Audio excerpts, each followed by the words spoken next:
Welcome to Samba Samba. Enjoy the video. In this video, I will explain how to connect a temperature controller. First, identify the power input and output terminals on your device. Next, connect your main power supply to the controller's input. Then, wire your heating or cooling device to the controller's output terminals, ensuring proper polarity. This initial setup is crucial for safe operation. Now, let's connect the temperature sensor. Carefully attach the sensor to its designated port on the controller, following any specific instructions.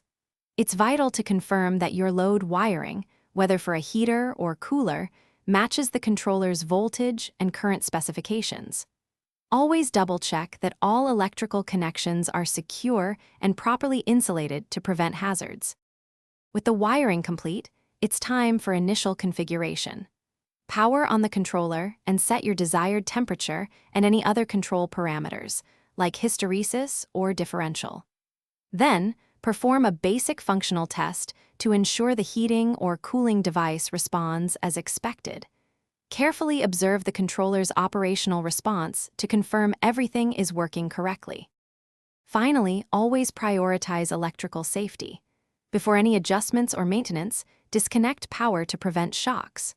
Regularly inspect all wiring for any signs of wear, fraying, or damage, and address issues promptly. Proper maintenance ensures longevity and safe operation of your system. Also, for a fresh car, check out the Little Trees Black Ice link and other great deals in the description below. Thanks for watching. Consider subscribing if we helped you.